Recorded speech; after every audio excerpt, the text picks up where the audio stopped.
Oh, why hello there. Good day. As fuel prices continue to rise and global oil markets remain uncertain, more Filipinos are beginning to ask an important question. Is it finally time to shift to electric vehicles? But beyond the promise of lower fuel costs and cleaner transportation, many are still wondering, is the Philippines truly ready for large-scale EV adoption? Before we get into today's conversation, grab your cup of coffee and join us on Freshly Brewed, where compelling conversations brew between fascinating guests and Business Mirror's journalist host.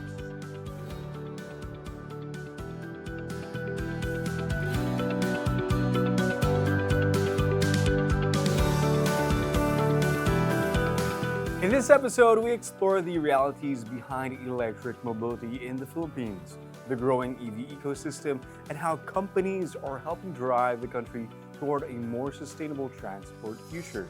Joining us today is Ralph M. Menchavez, President and CEO of Movem Electric Incorporated and Meralco EV Adoption Program sponsor, together with our one and only Malu Talosig Bartolome, Business Mirror's social media producer. Pagod na ba kayong maging hostage ng presyo ng gas? Ang sakit sa bulsa simula nung nagsimula yung gera sa Middle East. And when fuel goes up, halos lahat ng bilihin sumasabay. So what do we do? Maglakad o exercise din yun? Mag-commute, tipid sa fuel? Or kung may budget, sana all, bumili ng EV, electric vehicle. Pero teka, is it really worth it? Ready na ba talaga ang bansa for a fully electric transport system? Or is it just a knee-jerk reaction to expensive fuel? To help us unpack the numbers and the reality, I'm joined by Ralph M. Menchavez, President and CEO of Movem Electric Inc., the electric mobility arm of Meralco. Movem handles everything EV-related, rolling out charging stations, electrifying fleets, and building the ecosystem that makes electric transport practical in the Philippines. Ralph also serves as Meralco's EV Adoption Program sponsor. Ralph, salamat sa iyong pagdating dito. Thanks for being here. Well, thank you also, Malu, and good day to everybody. Yeah. So, first question, personal, is it all right? Sure. Oo, gumagamit ka ba ng EV? Yes, gumagamit kami, lalo na sa office. Because okay. we would like to be the ambassador of the EV adoption, no? As Meralco is your leading or your biggest distribution utility in the Philippines. So ano na experience ng gumagamit ng EV? Very economical. Before it was, when we started the program back in 2018 or 2020, before the pandemic, it was more of a discussion of focus on technology, sustainability, trying out a novelty product or at that time, an unknown or unsure technology. But now it's becoming more practical. The prices have gone up in terms of fuel and gas. And at the same time, yung convenience niya. Tahimik, walang noise pollution, walang air pollution. Yeah. And of course, you feel that kind of comfort, no? Mabilis din yung acceleration. So, maraming perks when you drive an EV. Oh, so unang-una, hindi na masyadong maamoy, ano? Pag Yes. start ka ng car, hindi masyadong maamoy. At saka, syempre, mura. But when we say EVs, hindi lang kotse yun, di ba? So, Yes. meron ding buses, meron ding electric buses, tama? Yes, so you have electric buses, meron kang basically four-wheel vehicles, covered niya electric cars, electric vans, electric buses, meron din mga electric trucks and pickups, and then meron ka rin two-wheel and three-wheel EVs, no? Yung mga bikes. Yung mga bikes, yes. Okay. So, mga range ng price kung bibili ko. Akala mo mayaman ako. Mga magkano yun? Mga 2 million? Ganun ba? Or, Yes. Actually, we've seen some prices as low as below 1 million already. In fact, below. in terms of, if I may, no, if in terms of a question on mahal ba yung EV, definitely you'll find an EV that will fit your price range. Yeah. Usually, yung una-una kasing tanatanong ng mga, di ba, bibili. How much is that compared to the traditional cars? Yes. Oo. So, a little bit pricier? No, actually, siguro meron lang, I would actually say that if you're looking at practicality, definitely you'll find the vehicle that will suit you. But sometimes some people would love, like ako, katulad ko, I would look for a car that I really want to drive. So siguro you'll have to pay the price in a way, di ba? So may mga ganun kaming kilalang consumer din. Okay. So meron ding may hybrid, di ba? Yes, Iba oo. pa din sa EV. Correct, Yung correct. hybrid is pwede siyang mag-electrify using fuel, ganun ba yun? Yes. Hindi siya na-charge. Meron tinatawag na plug-in hybrid. Okay. So meron basically, din ganun na-charge. yes, oo. Okay. So mas maliit yung battery niya ng konti, and then you have gas. Pero napapansin namin, mas ginagamit nila yung battery more than the gas. Yung gas mo, mas ginagamit mo yun as a, paano man tawag doon, insurance mo. Oo, Na pag backup. nag-lowbat, you can use the gasoline Oo, naman. Yes. oo. Mas marami bang EVs or hybrid ngayon? Right now, no, as of last year, ang naka-record sa LTO in terms of registration is, I think, around 60,000. Okay. When we looked at it, half-half. Half okay. full battery EVs and half would be hybrid EVs. Oh, okay. Yes. When I went to Shanghai 2 years ago, kalahati na ng cars doon, EVs. EV, yes. Oo, parang nagulat ako kasi parang ready na sila. Samantalang tayo, nag-umpisa pa lang tayo. But we're getting there, no? Parang Yes. dumadami na yung bumibili, lalo na ngayon, no? Oo, actually, in other countries, more advanced countries like China, for example, and a few countries in Europe, nagkakaroon na sila ng phenomenon where, yung katulad ng EDSA, tahimik na. Wala ka na naririnig. Kasi basically, wala na yung mga ICE vehicles eh. Wala na yung mga engines talaga na maiingay. So I think we're getting there, but because of this oil crisis, definitely yun yung nagdagdag ng awareness ng customers natin. Yeah, naghanap na ng alternative din Yes. sa mas mahal na crudo. Correct. Okay, let's start with what everyone is asking. EVs are usually more expensive upfront than gas cars. Pero salespeople are saying, okay, you'll save much more in the long run. Tama ba? Lalo na ngayon, may pump prices have gone up 400%. So, I saw you've been a data analyst before. So, can you do the math? Sorry, hindi ako pwede sa math. Sige. Sige, Malu. So I think we have to look at it from three things. Whenever customers would buy a vehicle, titingnan nila yung the price that you have to pay whenever yung outright price niya. Second is yung range nung vehicle. And then lastly, the operating cost.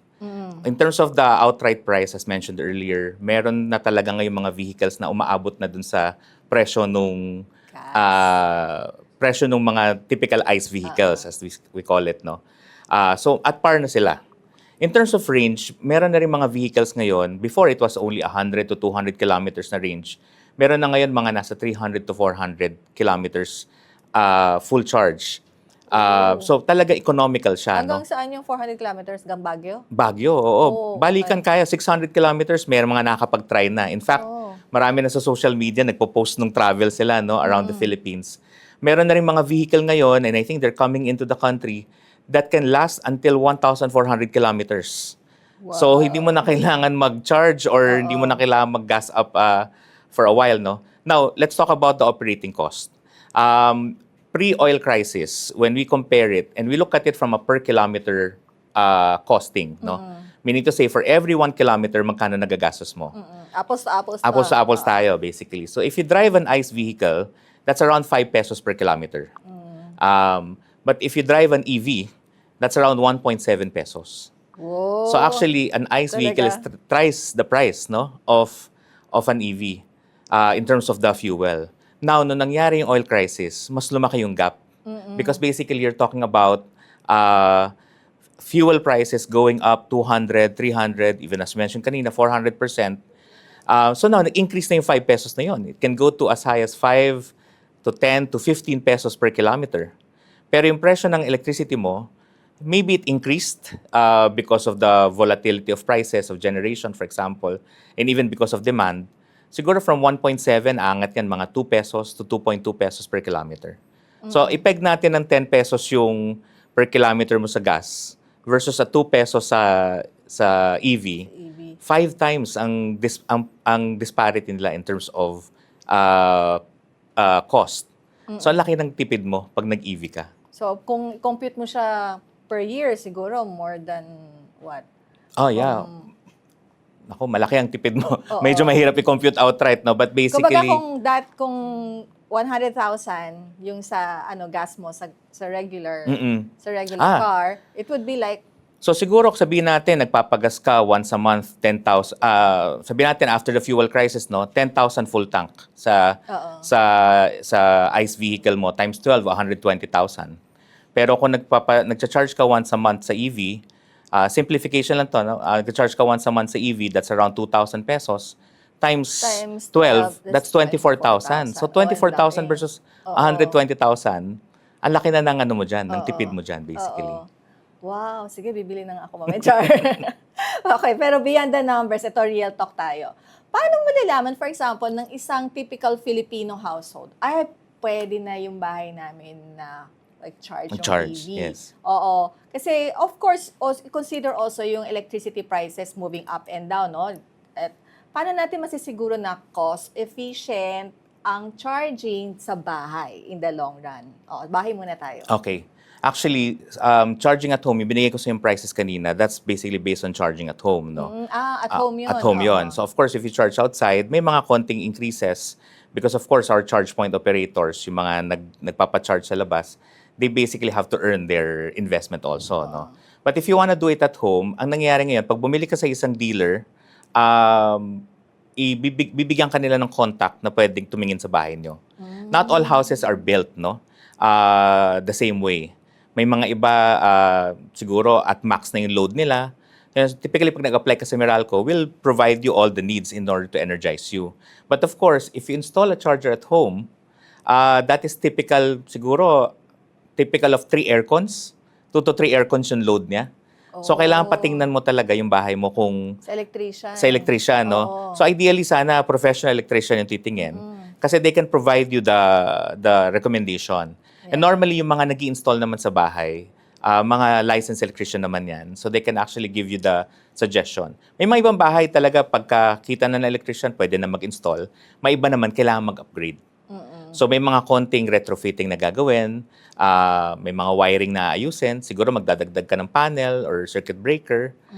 So, may mga ganyang upgrade. But still, in the long run, when you're looking at the economics, mas efficient pa rin, mas cost-efficient pa rin siya. Siyempre, ibang usapan na pag condo ka. Yes, exactly. Okay, so let's also mention EVs are exempted from excise tax. Tama Yes. ba? Hanggang ngayon? Yes, Exempted pa rin. oo. Ako, saya. And fully electric vehicles are zero tariff imports until 2028. So what else do you think are needed to convince mga Filipinos to switch to EVs? Okay, so very interesting question. Kanina, nabanggit ko, the price is already at parity. Nandun na tayo. The range is already solved, yung range anxiety. Comfort is, ang dami na ngayon. Dati, kung bumili ka, siguro hindi ganun kagandang i-drive dahil mga, syempre, early technologies. But now, they're more luxurious than the typical ICE, no? Yeah. And more, I guess, technology-centric na. The next question will be, where do I charge? Basically, if I cannot charge at home, similar to an ICE vehicle, can I actually find a gas station somewhere? Right. So it's now a question of charging availability. No? So that is something that Meralco and Movem is trying to solve together with the other players in the market. Because basically, Meralco being a distribution utility, we want to at least give or we want to ensure that the infrastructure is there. We are the enabler of the infrastructure. Kumbaga sa amin dumadaan yung kuryente, kami rin yung nagtatayo ng mga poste, mga wires. Pero alam mo, trabaho dapat ng gobyerno. Pero kayo nagagawa. Kami ang tumutulong at Okay. at kami ang naatasan sa certain franchise area na i-upgrade talaga or bantayan yung distribution grid natin, no. But looking at that, marami pang mga kailangan ma-solve. Where do we find the right location? Can we actually do an upgrade or are the operators ready to upgrade their premises, no? So yun yung mga kailangan nating i-upgrade. So that's why Meralco is also looking into forecasting the demand. Kasi yung load ng isang electric vehicle is very intermittent. It's high capacity and intermittent. Meaning, pag nag-charge ka sa isang lugar, you're basically taking on that kind of a high power, no? And nililipat ka na naman sa ibang charging station, perhaps. So imagine mo yan kung dumami ang electric vehicles, mag-iiba ngayon yung dynamic mo sa Supply, distribution yung grid demand, and oo. supply. Yes, exactly. Ah. So now we're looking at different programs in order to help alleviate that kind of demand. Ang kagandahan ngayon, medyo maaga pa. Hindi pa ganun karami yung vehicles on the road na EV. So kaya pa nating aksyonan. Yan. Kaya libre rin minsan yung charging, no? Sa mga malls, tama ba? Yes, may mga ibang malls, that's part of their business model. Kasi syempre, kung pupunta ka na rin naman sa mall, bayad ka parking, will give you extra service in terms of free electricity. Okay, how about setting up a hybrid solar setup naman sa bahay?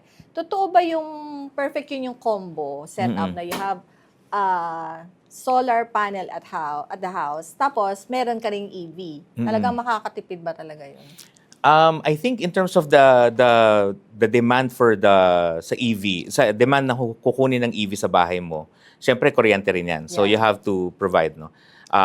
You have to provide power, may it be Meralco or solar. Ngayon, sa solar, ang kagandahan ng solar, pag na-install ka, syempre, you can actually generate your own power.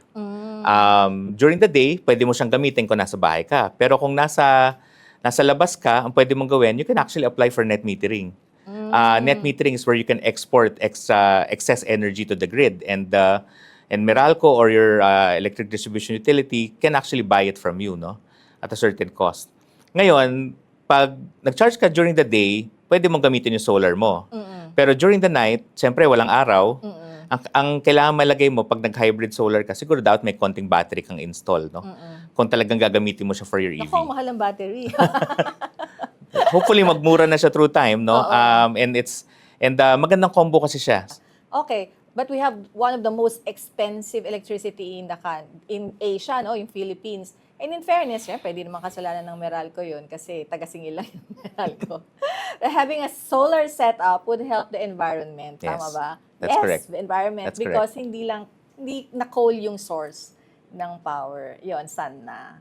Yan. Matutuwa ang mga bagets. Okay, from the garage, takbo na natin yung EVs sa kalye. Pero hindi naman unlibat yon, di ba? So, sooner or later, malulubat siya. So, question, saan makakapag-charge ang mga drivers? And how much are being charged ng mga charging stations? Okay. So ngayon, there are, as mentioned kanina, you can do charging at home. Pero pag lumabas ka, there are what you call commercial use charging stations or what you call public charging stations. Typically, nasa mga malls yan. Yung iba, actually, nakasituate din sa gas stations. May iba naman nasa mga private offices. And they're available to the market. No? I think, based on the last number from DOE, there's around 1,500 charging stations already. Siguro around 80% of that nasa franchise area ng Meralco. So we power them. Mostly Metro Manila. Mostly Metro Manila. And actually, kalahati nun, around 500, are battery swapping stations. Siguro kwento ko mamaya yung battery swapping station. Ano? Interesting. Yung charging stations for 4 wheels, yan yung mga nasa malls nga at saka nasa mga ibang location.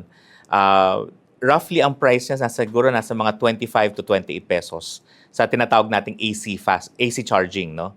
Pag DC charging naman, that will be around 35 pesos. Ngayon, anong difference ng dalawa? Yung AC charging, pag nag-charge ka, siguro ang full charge mo nasa mga 4 hours to 5 hours. Ang DC charging naman is nasa mga around 30 minutes to 1 hour. So actually, yung binabayaran mo ron, yung convenience, where you basically get faster Ano sabihin ng charging. DC? DC is direct current. Direct current. Oo, AC is alternating current. Okay. So, doon lang yan sa conversion kung nasaan nagko-convert yung power. Medyo technical, no? Pero kung saan nagko-convert yung power, no? But basically, when you say DC, they are faster in terms of charging, no? So, makapag-checkaan ka muna sa mga amiga mo. Ganun. Oo, actually, kaya siya nasa mall.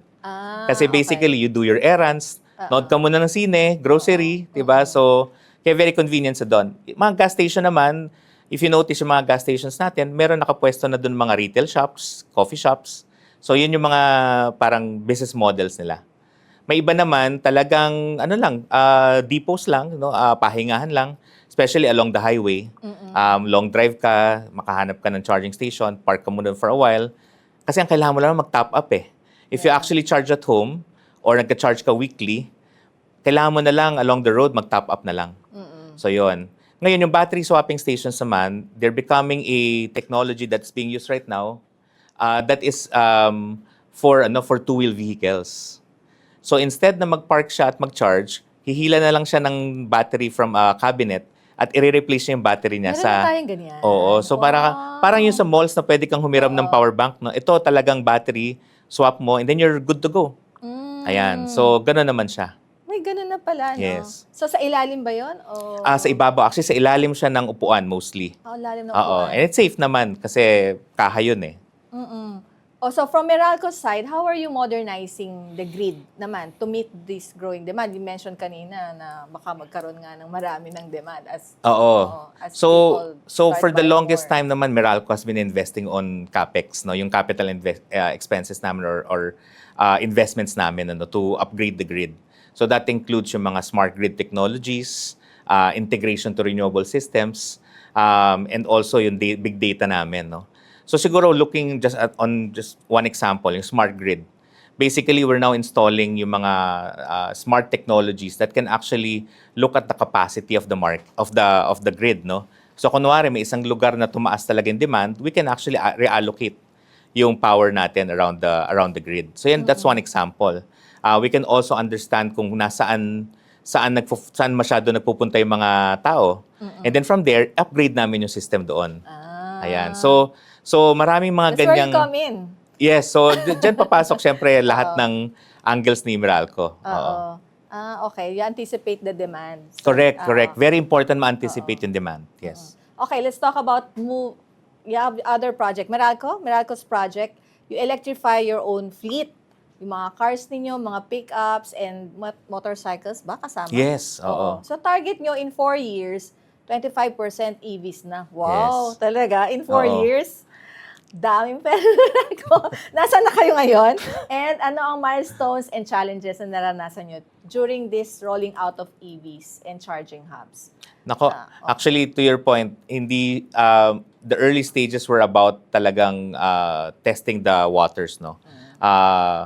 The EVIDA, yung Electric Vehicle Infrastructure Development Act natin, that governs all the EV laws in the Philippines, ang target talaga niya 5%. For all companies or corporations with fleet, 5% dapat niya EV. So si Meralco ngayon, we're already at around 6%. A mix of e-motorcycles, e-vans, e-pickups, at saka e-cars. Ngayon, ang goal namin is to get to 25%. Now, as mentioned kanina, it is more economical kasi. So, ideally, we'll be investing. And the idea there is, pag magre-replace na kami ng mga vehicles, rather than replace it with ICE, EV na yung ipapalit namin. Sa bagay, you keep on changing din ng mga Yes, cars. oo. Kasi very important siya, especially daming pinagagamitan noon. Kailangan namin mag-survey ng location, lalo na pag nagba-brownout, syempre, diba, restoration during typhoons, maraming mga pwedeng paggamitan talaga. E-motorcycles, malaking gamit niya kasi ngayon, sobrang traffic. So, kailangan mo yun talaga nakakasingit sa kalye. So, instead na maipit sa traffic yung mga four wheels namin, yung e-motorcycles namin yung pinapalabas namin to survey muna. Kasi syempre, tatawag yung customer. Hindi naman alam ng customer kung saan nanggaling yung brownout. Pwedeng nanggaling siya sa pumutok na transformer. Pwedeng sa kanya lang pala. So maganda, mapuntahan siya agad. Diba? So, yun yung mga use cases na ginagawa namin for EV. Medyo, the challenge at this moment, and even before, is yung adoption in terms of yung comfort level ng mga drivers namin. Right. Kasi syempre, not you need everybody... to train them as well. Yes, oo. Pati Kasi maintenance, no? maintenance is very minimal actually. Minimal. Kasi wala nang change oil yan as they call, diba? As they say. Oo nga, no? Diba? Wala So, nang change oil. usually tire rotation na lang, konting punas dito, yung mga ganyan. Ano? That actually adds to the EVs being more cost efficient. Pero ang mas binabantayan namin, yung confidence sila, lalo na kung tag-ulan. Makakapag-drive ka ba ng EV sa tag-ulan, diba? Definitely the answer is yes. Pero syempre, mindset nila, dahil electric yung dinadrive nila, syempre. Diba? Yung mga ganyang ano. And it's not just our employees, no? Even lahat na nakakausap namin, minsan yan ang unang tanong. But then, you'll see some videos of EVs going through floods. So, talagang nakikita nila na, pwede pala talaga. Talaga ba? Makakabili na nga yata ako mamaya. Okay, recently, ang daming motorists na nag-shift ng interest to EVs just to escape the gas pump, as you mentioned. So, do you think this trend will continue kahit na tapos na tong gera sa Middle East, bumaba ulit yung oil prices, at babalik na ba yung tao sa nakasanayan nila? Okay. So actually, very interesting question yan. Because the way we see this is, it is actually the inflection point on awareness. Ibig sabihin, dati, hindi pa talaga naiintindihan ng mga tao yung use case ng EV. Siguro yung iba nga, as mentioned, technology, novelty, 'di ba? To drive an EV, medyo sikat ka, 'di ba? Or nakikita nila okay. Pero ngayon practicality na yung usapan. Mas naiintindihan na nila na mas mura pala talaga, or hindi ako tatamaan ng mga changes in gas prices, 'di ba? So, it might not be a fast increase kasi hindi siya katulad nung nangyari nung pandemic na lahat ng tao nag-switch sa digital apps, Oo, lahat digital payment. mag-GCash na. Ayan. So, hindi siya ganun kabilis. Why? Because mas mahal naman bumili ng EV din, 'di ba? As opposed to downloading an app. But basically now, their choice when they look for a car, they will now consider EVs. So I believe this will actually be a start of that ramp up. We believe it will ramp up in the future, but because of this certain phenomenon or use cases, mas napapabilis na siya ngayon. In fact, kwento sa amin ng mga dealers, no, yung mga quota nila for the next 2 quarters, nakukuha na nila. Right, Kasi nga, ang yeah. laki ng demand. Yeah. And ang challenge nga ngayon, nade-delay yung mga shipments kasi nga, syempre, ang dami nagpa-order. And then the next question is, saan sila magcha-charge? So yun naman ang dapat that's a ma-solve challenge natin. naman sa Yes. inyo, oo. Oo. Kung saan na kayo maglalagay ng mga Charging stations, yes. So, papayag ba talaga mga gasoline stations? Well, may mga iba na talagang nag-shift na. Oo. Pero not I think the locations will not just be the gas stations, no. In fact, our DOE, the Department of Energy is now formulating a department circular na magiging IRR or implementing rule ng EVIDA with respect to the 5% parking slot rule. Meaning, if you have parking slots, 5% nun should be a charging station. Oh, okay. So kung may 100 ka na parking slots, 5 doon dapat charging station. Charging station na. So this will be mandated on certain establishments to actually support the adoption of EV. So hopefully hindi tayo maubusan ng charging station or hindi tayo mauubusan in the future, but this is a long step, no, a long process because marami mga adjustments na gagawin along the way. Dami mo ng trabaho, sir, niyan. Okay, ultimately, what's your outlook for EV adoption in the Philippines in the next 10 years, for example? And what makes Movem different from other players entering this space? Yan. Okay. So in terms of the outlook, no, ako personally, my vision is hopefully when you go out on the streets, majority na makikita mo na EV. No, right now I think the sales of EV has gone up higher than the sales of ICE. No, medyo lumalaki na yung market share niya month on month. And it's probably because of the oil crisis, no. Hopefully mas sustain 'yan. And moving forward, we would like to have more charging stations also available.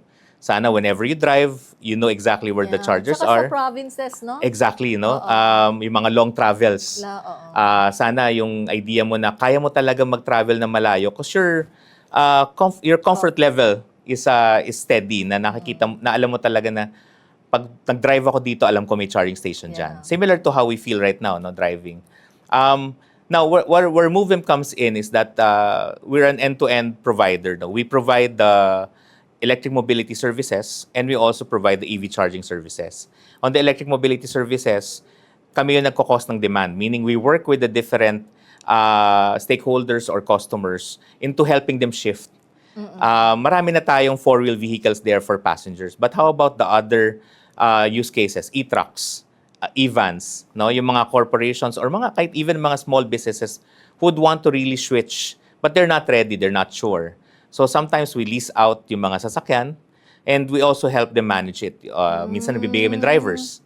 A good example, in our premises sa Meralco and in some universities, we also provide shuttling services. So instead na ICE vehicle yun nandoon, EV shuttling yun nandoon. And we also provide the drivers. And it's actually very good for the environment, tahimik, diba? So may shift talaga. Now, when you buy an EV or when you convert to EVs, we need to provide you a charging station. So yun naman ang tinutulong din namin ng Movem to provide our customers charging stations as well and help solve that question on where can I charge. Yeah. Yan. Meron din ba sa app ninyo? Yes, Do you oo. want to show us yung app ninyo? Anong makikita sa app Yes, ninyo? actually, majority of the charging stations na in-install ni Movem before are for private customers. Okay. Mga factories or mga offices, mga schools, sometimes home installation also. But now we're going towards public charging station. So there's what we call, our app right now is what you call Charge M. Charge M. Oo, so nada-download Okay. ito both on Google Okay. and Apple Store. Apple. And basically, what it provides you is a view of where our chargers are. Tapos ang gagawin mo is that you'll scan our charger and then you mag-uusap yung app at saka yung charger and then basically you can start charging. Oh. And then ang payment nun, online na rin, through the app na rin. Oh, Ayan. okay. So, yan Nice. yung technology niya. And then and then after that, good to go. So yun ang lamang ng mga charging station, unmanned na sila. Meaning wala nang attendant. Wala nang gasoline boy. Oo, kailangan mo na lang siguro CCTV. Oo. And then, of course, customer support. Pag may tanong sila, dapat may sasagot. Nice, nice, nice, nice. So there you have it. The savings are real and the shift is starting from corporate fleets down to individual garages. Pero klaro rin ha, this transition needs a modernized ecosystem to truly work. Ralph, thank you very much for your insights. And for those watching, kung nag-iisip na kayong mag-switch to electric or exploring solar, let's talk in the comments. Don't forget to like and subscribe for more freshly brewed business insights and deep dives into the digital DNA of the Philippines. Kita-kits sa next episode!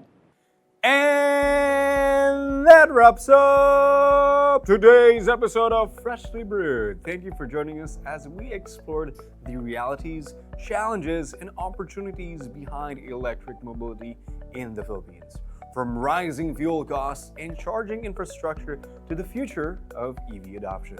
Because while the transition to electric mobility still be evolving, one thing is becoming clear. The shift toward cleaner and more sustainable transport is already underway. For more stories and insights, visit businessmirror.com.ph and follow us on our social media channels. Stay ahead, no more, and see you next time.